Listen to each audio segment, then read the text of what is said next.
What's going on, everybody? Welcome to this episode of Locked On Sooners. Let's chat a little bit about Oklahoma's forecast now post-spring with our friend Josh Neighbors from Locked On Big 12. What about Texas? What about Oklahoma State? What about Baylor? All of their 2022 forecasts coming up on this edition of Locked On Sooners.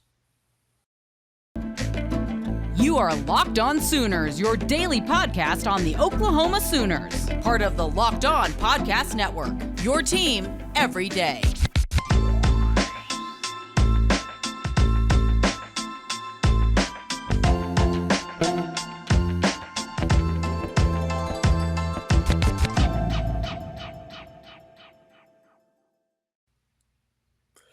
Thanks for making Locked On Sooners your first listen every day. As always, we're free and available wherever you get your podcasts. I'm Josh Helmer of 94.7 The Ref in Oklahoma City and beyond, joined by Josh Neighbors, who, of course, is the host over Locked On Big 12. Josh, what's up, man? This is sort of you and I meeting for the first time, both in podcast form and really just kind of in general. How you doing? Thanks for joining the show. I'm well. We share a common work partner in Chris Plank. So I know many of your listeners know Chris Plank from your station. Also the voice of Oklahoma Sooners softball. I get to work with Chris at SiriusXM. I often produce Big 12 today. So and Plank is one of the best. So you and I, both Joshes, both working with Plank. That is our big common connection. Also, very glad to have you as part of the Locked On family now too. Well, thank you for the kind words. And yes, Plank, he's a good one. He's about as good as it gets. Yeah. Well, you probably have an interesting perspective on Brent Venables and on Oklahoma. Obviously, you're commandeering the Locked On Big 12 network, so you've got a lot of thoughts on anything going on in the Big 12. But just from an outsider's perspective, let's backtrack it all the way to his airplane touches down from Max Westheimer Airport. He's officially introduced as Oklahoma's head football coach. What was sort of your general reaction to Oklahoma hiring Brent Venables? So I think the whole transition was obviously really interesting with Lincoln Riley, and there is a large group of Oklahoma fans who are like, F him, we're better off without him, which I totally understand. And I think in the short term, no. I think the long term, actually, though, it's actually true. Now, whether or not they're saying that out of spite or out of like they actually believe it, that's the big question. But I actually think they're better off long term. I think it's going to be hard for him to mess this thing up at OU because it's so well run.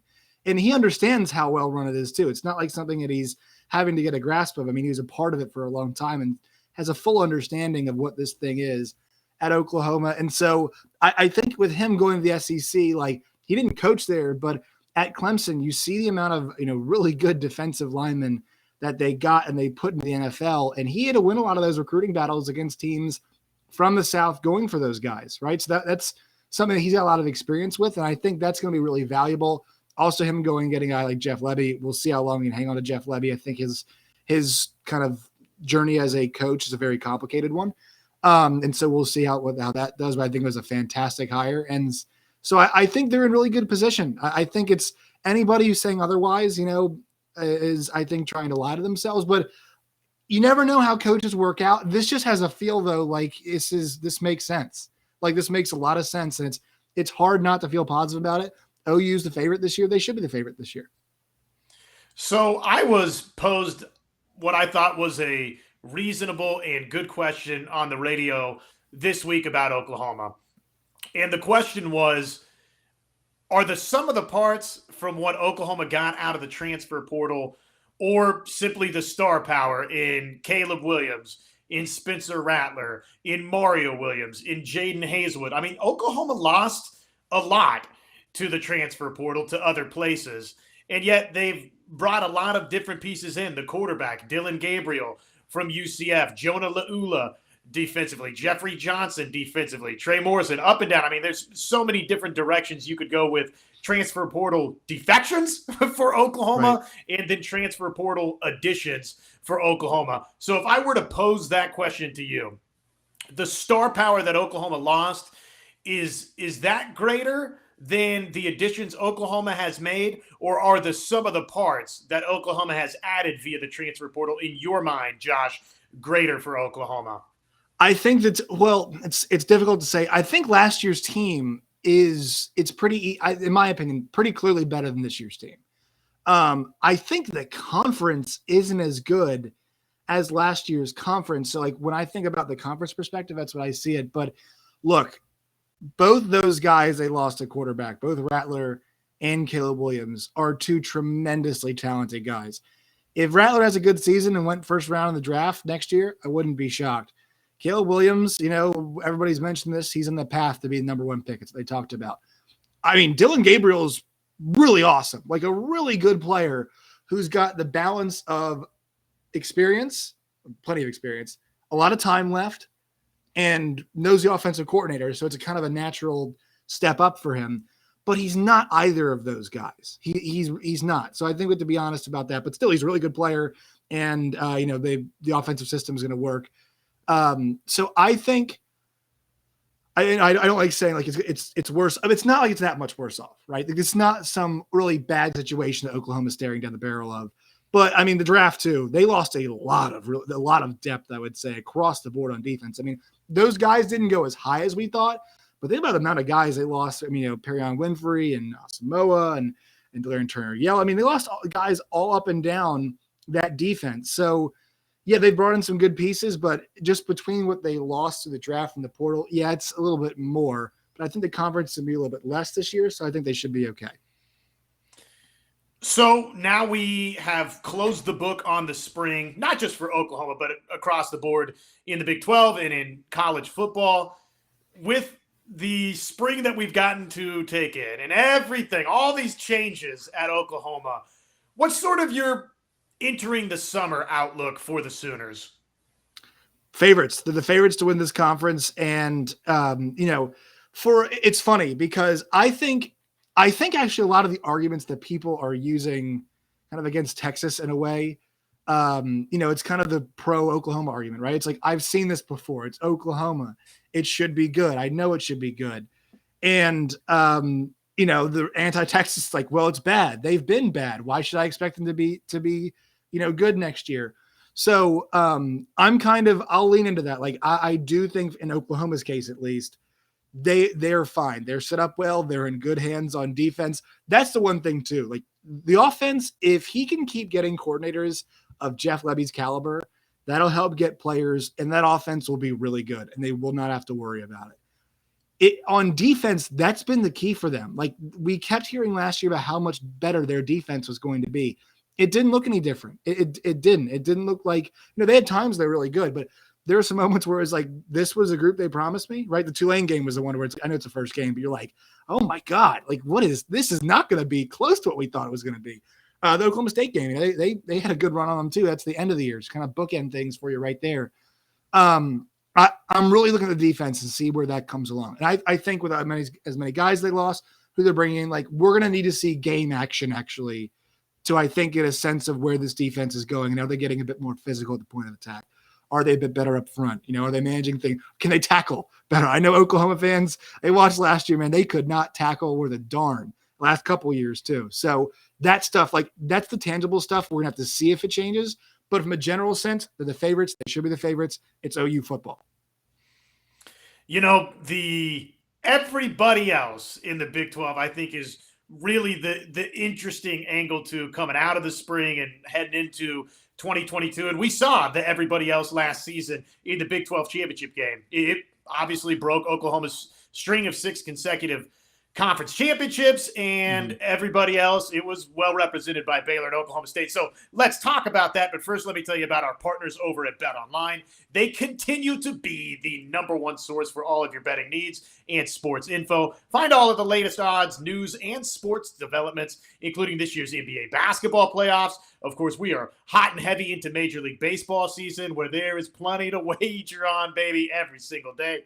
Fights, even next season's NFL futures, a bunch of NFL odds starting to come out. BetOnline, it's your continued source for all of your sports wagering information, from live betting to playoffs, esports, and more. So head on over to the website today or use your mobile device to learn more about the trends and action. Bet online, where the game starts. And obviously, we just had the NBA lottery draft, so we now know what the board looks like. So perfect place to head on over to Locked On NBA Big Board. Host Raphael Barlow and the crew. They've got all that NBA draft, mock draft information for you, player rankings, and of course, what else? Big boards. It's free and available wherever you get your podcast. Okay, so Baylor and Oklahoma State, they meet up in 2021 for the Big 12 championship game. The fact that Oklahoma wasn't there makes it a surprise. What about those two teams? Oklahoma State, their defense, I mean, Josh, it was historic in 2021, but they're replacing a lot now on that side of the football. Spencer Sanders, to me, I'm sort of the camp, when you've started for a couple of seasons, and I'm not just saying this because I'm a Spencer Sanders guy, so I know what you're about to say. Look, it's not a bedlam thing with me. It's nothing like that. After I've seen a couple of seasons, you kind of, to me, are what you are typically. I'm not saying there's not exceptions to the rule, but that part for Oklahoma State, the idea that he's going to do what he did in the bowl game for Oklahoma State on a regular basis, and really what he did in the second half versus Oklahoma on a regular basis, that part scares me away a little bit from the Cowboys in terms of winning this Big 12 conference in 2022. Baylor, I'm probably a little more high on Baylor than I am, say, in Oklahoma State or anybody else. Texas, Nebraska's not a great example for Texas, but I hear and have heard time and time again with Nebraska, oh, look out, this is the year for Scott Frost and company. Stop it. Stop it with Texas and Nebraska. Until they go win 8 or 9 or 10 games, I don't want to hear in the offseason that Texas or Nebraska are winning, respectively, the Big 10 or the Big 12. So that's kind of where I'm at with Texas and their hype. Quinn Ewers, sure, he's got all the hype coming out, all of the markings of potentially being a superstar quarterback, but can he take a college snap before we award him that? Xavier Worthy, superstar at Texas. But how do you sort of make sense of everything in the Big 12 when you think about the two teams that played for the Big 12 championship last season? Where are you at? Let's start there. Baylor and Oklahoma State. What do you think about these two teams entering the summer? So they've got a lot of work to do. I'll tell you that. Spencer Sanders thing, I'm with you. It's so frustrating because he's got a lot of talent. I mean, he's a really talented kid. In terms of arm strength, he is, I'm not going to compare him to anybody who's loading up NFL type arm, but he's pretty close. He throws the ball. He's got good zip on it. His decision-making is just horrible sometimes. And much like another quarterback in the conference, Adrian Martinez does not take good care of the football too, does fumble as well. He's going to have to learn. He's going to get another full year, and this is going to be his offense, man. They're going to lose. They lost Tay Martin, obviously, who they had an awesome connection last year, really. And then also, they lose Jalen Warren. So, what happens there with the running game? They have to pick that up as well. And then their defense. Think about all the guys that they lost off that defense last year. That was one of the best defenses in all of the country. And so I'm a huge Derek Mason guy. That was a fantastic hire. I think the one thing Mike Gundy has done really well is he adapted that team to what they were good at last year.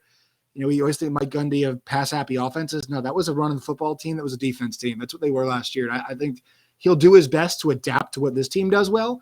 So I think 8 wins probably in the question. I don't think – look, if it happens for Spencer Sanders, I will be the first person to be pumping my fist for him. I want it to happen for him. If it happens, it happens, and they'll have a chance to win the conference.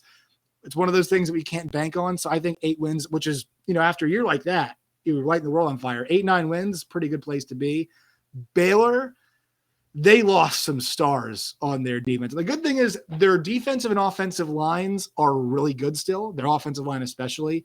But Petrie, Bernard, lost guys secondary as well, a couple guys in secondary. You lose Abram Smith, you lose Treston Ebner. Losing Gary Bahana is not a problem. The problem is that you're admitting last year's offense was kind of riding the coattails of the defense, right? Like when you're saying, all right, Shapen's the guy, what you're basically saying is, look, our defense isn't as good, and therefore the offense is going to have to take a step up and be better.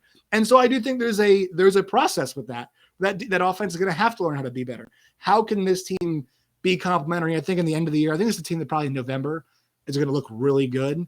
I think September and October might be a little rough for them getting their feet under them because a lot of it's new. But I've got their infrastructure is good. Once again, defensive line's good, offensive line's good. They retain a lot of the coaching staff.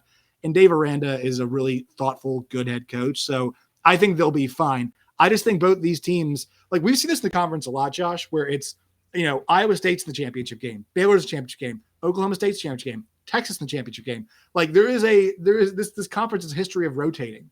So it's kind of a cyclical thing. And it seems like they're going to take that step back to get back forward this season, at least. Okay. The Texas Longhorns. So you heard my dissertation about Texas. I'm just, again, very much see it to believe it kind of person. And that's what I'd like to see with Texas. To me, when I look at the skill talent and think about Bijan Robinson and Xavier Worthy and everything that Quinn Ewers has been billed to be. Now, again, I need to see what Quinn Ewers is, but where are you at with the Longhorns? I'm a little leery myself defensively with Texas, but how good in your mind is Texas entering 2022? I would say, like, I've already placed a wager on them to win the Big 12. I think, at plus 200, I think you're probably not going to get much better value than that. Although they get smacked by Alabama, if that line moves at all to that, I might take it. It's not a conference game, so that's a kind of a value play right there. I think with this team, skill talent, think about it like this. Like they have they're the most talented quarterback in the league. They have the most talented running back in the league. They have the most talented wide receiver in the league. And then to be honest, in talent, I mean, at tight end, is there anybody more talented than Jaleel Billingsley? Now look, all of these guys won't hit, but you add Isaiah Nayer, you add Agiye Hall, you add Jaleel Billingsley, you bring back Jordan Whittington. Like the skill, there is no excuse for this offense and don't forget Roschon Johnson, who I think he would be a starter on like 5 other teams in this league, but and I think he complements Bijan Robinson very well. So I'm looking at the offense, and I think this thing with Steve Sarkisian, it should be gangbusters. The key for them is you have to be good for 60 minutes. They were good for 30. Sometimes they were good for 45. They were never good for 60, ever. And that was a thing. I mean, when you think about 5 and 7, right, and talking about winning a league title, that's a big jump. When you think about beating Baylor, and you go back to the Baylor game last year, you were leading. Think about beating Oklahoma State. You almost went up 3 scores in that game. Oklahoma, you were up 3 scores in that game, right? You think about all of these games we mentioned, Texas, the Kansas game, they took a lead again. Like, it's plausible they could flip all of those results or nearly all of those results this season. So I'm high on Texas. I think that was a cleansing the palate type year. Steve Sarkisian, we'll see what happens, but look, they bring in Gary Patterson. It's got to help the defense. They've recruited at the spots they needed to well. Offensive and defensive line. The question is, how many of those guys are going to trickle into who's playing right now? And I do have some concerns with the defense, but you got a guy like Keandre Coburn up front and a linebacking core. We'll see on that one. But I think they've got a shot to be really good this year. I don't know if everything has to break right for them. And I mean, they're, like Overshone and Brockmeyer and their linebacking core, are 2 guys I really, really like. So their defense, can it be a disciplined defense that plays well in 75% of their games, whatever? Can their offense going to play, well 75% of their games? Can they mix it, match together to get to 9 to 10 wins? I think they can. I actually really think they can this year. This is not me doing the Texas is back thing. I just think when I look at the rest of the league and you think about where they are, they have a huge jump on a lot of positions, on a lot of guys. And those really good defenses that we love aren't as good as they were last year. That's right. Hey, I welcome any Texas is back type conversations. But Josh, it's not that though, because I keep every one of my videos I do. People are just like, I counted 14 comments in a week where people were like, Texas back, where we heard that one before. Like that's. I try my best not to do that because people are saying back. It's like win a title, right? Like 9 to 10 games is realistic for them this year, in my opinion. Whether you think that's back or not, people out there, that is up to you. That's where I see them. That's where I think they should be. I think they should be a 9 to 10 win football team with the amount of talent they have in comparison to the rest of the league. Listen, if Texas wins 10 games with Alabama on the schedule as well, that will be trending back. If not, to me, to quote unquote be back for Texas, it can't be a one-off season. Yeah. It has to be, followed up, and you got to do it multiple years in a row, because that's what Texas was doing with Mac Brown. We it's been a while now, but in the 2000s, man, I mean, it was Oklahoma and Texas, and it was 10-win season after 10-win season. Yeah, I just think they have a real good chance to be really good this year. Like, I think that's where I'm at. I agree. Your back point, though, is correct. They got to do it for multiple years. Okay, so just a couple of other cleaning up the house here around the Big 12 Conference. JT Daniels, in some circles, his arrival in West Virginia. I mean, there's people that are really, really high on the Mountaineers all of a sudden because of him. And then, listen, feel free to jump in and correct me if I'm crazy. I think this Adrian Martinez pairing with Deuce Vaughn at Kansas State, I'm just taking a flyer. I'm not buying every last piece of stock that they've got in Manhattan, Kansas, and in the Little Apple, but they've got me intrigued as a team that could potentially get to the Big 12 championship game. What do you think about both of those two teams, West Virginia and Kansas State, and the quarterbacks that they've added? So I want to do Kansas State first. So I am not an Adrian Martinez guy. I look at it like this. One of two things will happen. So he is a turnover machine. The one thing Kansas State does really well, and actually OU fans got a great look at this last year, and they're well familiar with Kansas State. They limit the number of possessions in a game, right? That was a game where Spencer Rattler was like just money. I think OU scored on 8 of 10 possessions, whatever it was, right? But they want to lower the amount of possessions in a game. For a guy who turns the ball over as much as he does, one of two things will happen. Either A, it's less opportunities to turn the ball over, or B, you're just going to turn the ball over and more of your offensive opportunities, right? So there might be a middle ground there, but I think what's interesting is their offense is really experienced. They've got a couple really good wide receivers and Brooks and Knowles. They've got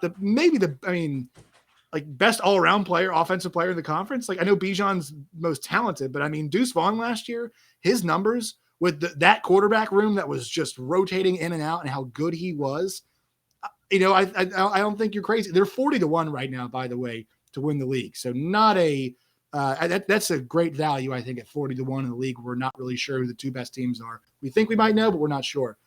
West Virginia. Great folks. God love them. They're awesome people. They're very active on our YouTube channel. They really want this team to be good. I really like Neil Brown. I like Graham Harrell. I like JT Daniels, man. I'm not sure I can get there. I'm not sure I can get there because they lose Will Eddie Brown, who's best part of their offense. We'll see how the offensive line does. We'll see how the running game looks. But are we sold on a high power offense where Bryce Ford Wheaton is like the star wide receiver? Is that kind of where we are? Is that kind of what this thing looks like? And then, on defense too, they seem to lose their best defensive players every single season. So that's also a problem for them. I want it to happen in Morgantown. I've been there. Got to go see a game last year. Great fan base. Awesome. I think they probably go 7-5. I think that's probably where I am. Which is not a bad season. Not a bad season. Well, given where West Virginia's been at. Yeah. Yeah, I don't think that's sort of, to me, in Kansas State, like I said, I mean, you got my attention a little bit, but Kansas State, West Virginia, TCU, to me, if I'm doing tiers right now, that tier is probably all together. And then you've got maybe, to me, Oklahoma as the favorite, and then you've got Baylor, Oklahoma State, and Texas all in that second tier. And then right after that would be those other teams. Okay, so we haven't talked on the podcast this week about Jimbo and about Nick Saban. We have to react to the college football war that is. Real quickly, let me tell you about Built Bar. What if I told you that there's something that's as delicious as a candy bar, but it's only got 150 calories, only 9 grams of sugar. Oh, and by the way, it's also got 16 grams of protein for you. That's what you can find with Built's new Birthday Cake Puffs protein bars. Typically, I'm not the eat a massive breakfast kind of person, especially during the work week, but you got to have something on the stomach. and this limited time flavor from Built Bar. It's an amazing option. If, like me, you're looking for the healthy way to get flavor and variety to start your day, all Built Puffs covered in 100% chocolate. That means with Built, you can eat healthy and actually enjoy doing it. So do yourself a favor and go visit Built.com. Use promo code LOCKED15 to get 15% off your order. What did you think, Josh? I mean, obviously this is outside the realm of Big 12 Conference, but it's sort of superseded everything these last couple of days. What Nick Saban said initially in singling out A&M and Jackson State in prime time, and Jimbo Fisher wasn't having it. He called his impromptu press conference. What did you make of all of this? So I actually thought Deion Sanders made the best point out of all of this. He said on his show, or he went on Mad Dog Sports Radio on XM and said, Nick Saban was not talking to me. He was talking to his donor base. And I think he made a great point. Like that's the point of this. You know, in a way he was saying, yeah, I wish this was different. But also he was saying, look, if they have the biggest war chest, if you guys want to keep coming and seeing national championship, Nick, and keep getting those rings, you guys are going to have to do the same thing too. So I think he was kind of lamenting the way things have changed, but also said, hey, if this is the way it is right now, it's got to change. You know, I knew Jimbo was going to react the way he did, calling an impromptu press conference and doing that stuff. Greg Sankey's sitting there thinking, this is, I mean, look, it's good for content. Like, I think everybody's all agreeing, like, this is awesome for content. For me, this was kind of a nothing burger in a way. It's, I don't know, what comes out of this that we didn't already have, right? Is there some conversation about how NIL needs to change? I don't know. I really don't think so. I don't think this is the conversation starter. All I think this does is just promote that upcoming game between them. Just gives a little more heat to it, in my opinion. But what do you think? Yeah, well, that's exactly right. I mean, that just so happens to be the same Saturday. It'll be October 8th. When A&M heads to Tuscaloosa, Alabama. I'm officially predicting the Alabama Crimson Tide to win this game by 97 points after this back and forth.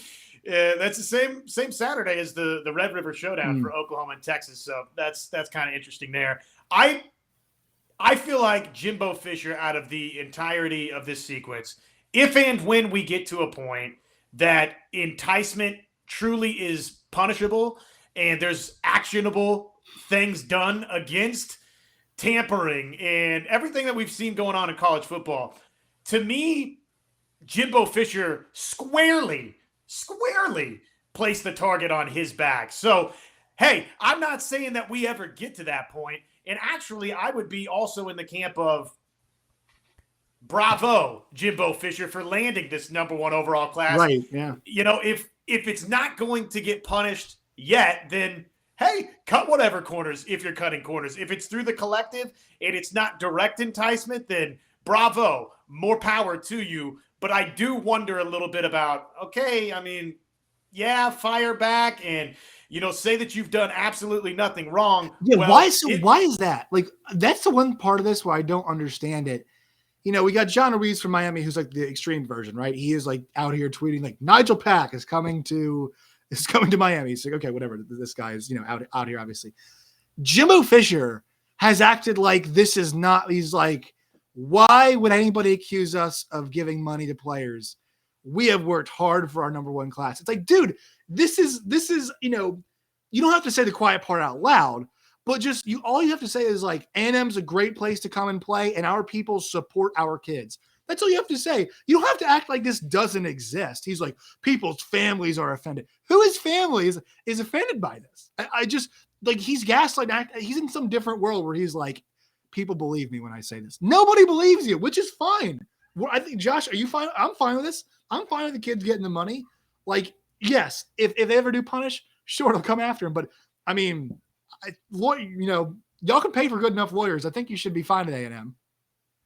Well, and I didn't think Nick Saban, it was any sort of an attack on kids or their families. No, it was a commentary about where college football is at and maybe where it's headed. And, this, maybe John and I can dive into this next week. I do think there was a wrinkle of Nick Saban's territory being stepped on a little bit by Jimbo Fisher. So I'll give Jimbo Fisher that little caveat that I agree with him on that. And it was a little bit of a call to arms to the business folks down there in Birmingham that, look, if you want to stay number one, we aren't number one right now because they went and bought every player that's on that roster. So, and I think that Nick Saban, whether it's for himself or for the future of Alabama, I do think that he senses the encroachment there a little bit by the Texas A&Ms of the world. Keep in mind, he just lost a national championship game to Georgia.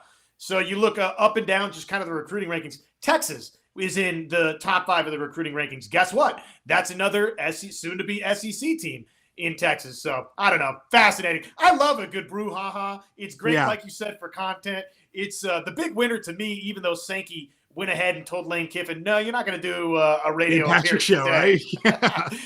You're not doing that. No. To me, he's one of the big winners out of all of this. Right. Is the SEC. Yeah, and I'm with you. I mean, it's a great story. Like, they continue to – I mean, you've even seen this across our network. Just checking our Locked On group chat, the number of other places, and we're talking about it right now because it's a big conversation, but, like, everybody's talking about this. SEC or not SEC talking about it. But, yeah, like, the main point here, once again, the Jimbo Fisher idea that people are being attacked here, like, no, nobody's being attacked at all. Just calm down with that, all right?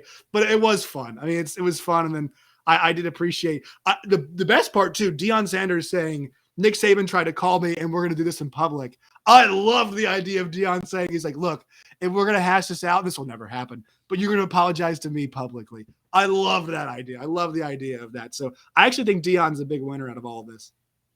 Put it on TV, baby. I'm ready for it. Hey, Josh, thank you, man. I love the work that you're doing over Locked On Big 12, Locked On Nationals. And really appreciate you taking some time out for us, which that gives me a chance to tell you thanks, everybody, for making Locked On Sooners your first listen every day. Your second listen, go check out Josh Neighbors. Come on, man. Get over there to Locked On Big 12 where you can get all your daily Big 12 news in less than 30 minutes with Josh Neighbors, who, as far as I'm concerned, absolutely is an expert, both free and available wherever you get your podcast. Josh, hey, thanks, man. Have a good weekend.